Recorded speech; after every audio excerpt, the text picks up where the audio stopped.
Claire. Sylvie Spellet, vous êtes sophrologue, conférencière. Vous avez écrit un livre qui s'appelle Le Nouvel Élan. Et vous allez nous indiquer pourquoi aujourd'hui est-ce important de développer des pensées positives. Tout simplement parce que les pensées influencent grandement notre état d'être. Elles influencent notre état émotionnel, elles influencent nos choix, nos décisions, notre santé, notre vie en général. Donc, reprendre le pouvoir sur nos pensées, c'est vraiment important. On a toujours tendance à dire que notre mental, c'est notre meilleur ami si on sait s'en servir, et notre pire ennemi si c'est lui qui nous gouverne. Donc, c'est vraiment revenir sur quelque chose de bon pour soi, en fait.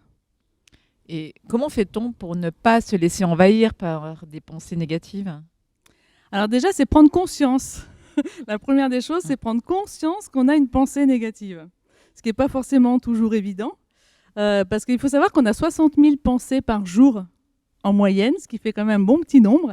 Et sur ces 60 000 pensées, on en a en moyenne 70, 80 qui sont inconscientes, contre 20 ou 30% conscientes. Donc bien entendu, moi, je ne peux pas agir sur mes pensées inconscientes directement, ce n'est pas possible. Par contre, je peux agir sur mes pensées qui sont en conscience, celles que j'entends, celles qui résonnent en moi. Donc ce qui est important, c'est d'entendre en fait cette pensée, et puis ensuite de sentir ce qu'elle impacte en nous. Est-ce qu'elle va me freiner, est-ce qu'elle va me mettre des tensions, voilà. Et une fois qu'on a entendu cette pensée, c'est de faire un stop à la pensée. Ok, je l'entends, je suis consciente qu'elle va impacter quelque chose de négatif, donc je stoppe ma pensée. Et puis, c'est se poser 3 questions qui sont fondamentales. Donc, c'est une petite astuce, la règle des 3 questions. Est-ce vrai ? Est-ce grave ? Est-ce que ça en vaut la peine ? C'est-à-dire que face à cette pensée, est-ce qu'elle est réellement vraie ? Ou est-ce que c'est quelque chose, c'est-à-dire est-ce que c'est quelque chose de factuel ? Est-ce que c'est quelque chose de concret, de réel qui est en train d'arriver ? Ou est-ce le fruit de mon imagination, c'est-à-dire un scénario un petit peu négatif que je suis en train de me faire dans mon esprit ? Déjà, la première des choses, est-ce vrai ?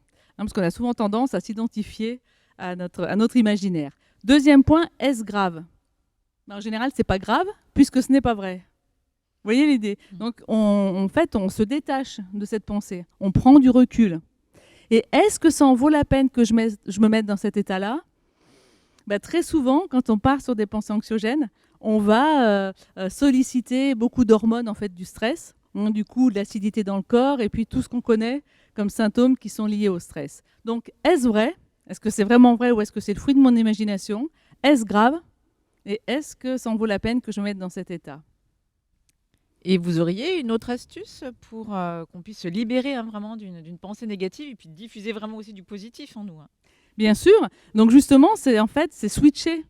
Si on fait un stop, on est d'accord sur cette pensée, l'idée c'est de la remplacer par autre chose. Donc c'est la technique du switch. Donc, c'est comment je vais remplacer une pensée négative avec une pensée positive ou une émotion négative par une émotion positive, par exemple. Pareil pour une image. Donc on le voit très très bien. Je pense que les personnes qui nous écoutent l'ont déjà vécu très souvent dans leur vie.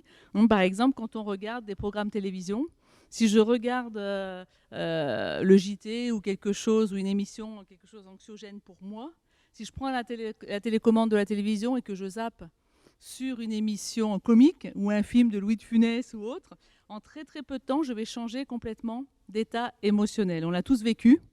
Et la technique du switch, c'est ça. Donc moi, ce que je vous propose, Claire, c'est que vous l'expérimentiez et que les personnes qui nous écoutent aussi, c'est le moment aussi pour vous de faire cette petite pratique. Donc je vais vous guider. Ça va être juste de laisser venir à vous quelque chose d'un peu plus négatif, une pensée négative ou anxiogène, avec votre souffle, le pulser et la remplacer par quelque chose de positif. Donc ce que je vous invite à faire, c'est fermer les yeux, vous laisser guider par ma voix, prendre 2 ou 3 profondes respirations. Voilà. Je vous laisse inspirer par le nez, expirer par la bouche.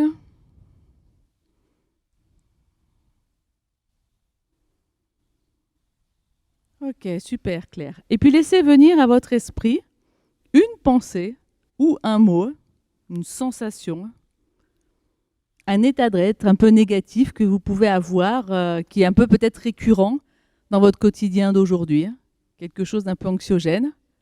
Juste laisser venir, mais sans trop vous y attarder. Ok. Et grâce à votre souffle, Donc vous avez votre image vraiment là au niveau de vos yeux, hein, quelque part, et grâce à votre souffle, en soufflant avec la bouche, vous allez pulser en fait cette image ou ce mot ou cette pensée le plus loin possible. Donc vous pouvez inspirer et sur chacune de vos expires, imaginez que cet état négatif en fait, voilà, se prend du large quelque part, jusqu'à devenir de plus en plus petit, jusqu'à ne plus pouvoir être dans votre champ de vision.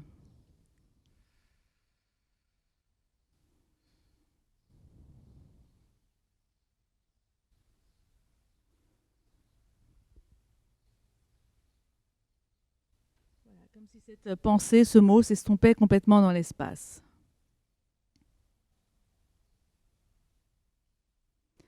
Et puis vous allez pouvoir le remplacer par une image positive. Donc laissez venir devant votre écran mental une image, la visualisation d'une image positive, une image apaisante, ressourçante pour vous, ou joyeuse. Ça peut être une plage, une crique, une cascade, la campagne, un clown, ce que vous voulez, quelque chose en tout cas qui va vous amener quelque chose d'apaisant, de réconfortant ou de joyeux.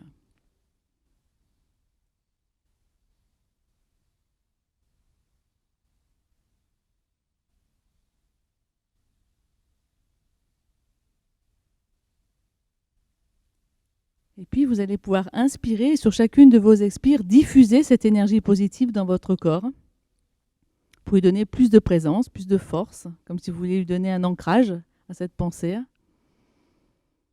pouvez l'imaginer comme un fil rouge, comme un rayon de soleil, comme un baume apaisant à diffuser dans tout votre corps.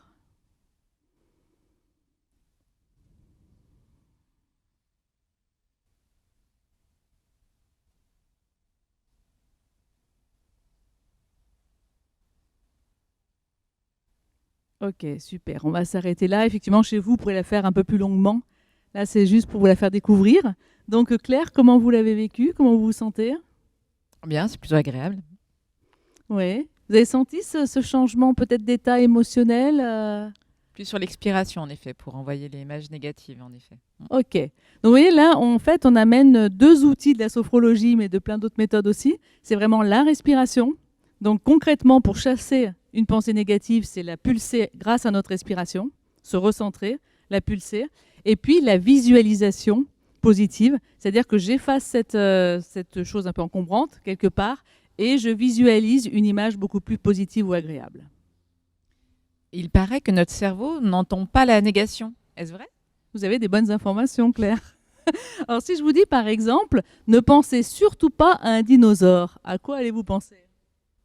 Un dinosaure vert énorme. Ah ben voilà. Hein, parce qu'en fait, notre cerveau n'entend pas, effectivement, ne se focalise pas sur la négation et fait toujours des raccourcis. Donc, quand je dis je n'entends pas, je ne veux pas voir un dinosaure, ben, qu'est-ce qui se passe? J'enlève la négation, je fais le raccourci, le mot qui reste, c'est dinosaure. Donc, notre cerveau va focaliser là-dessus.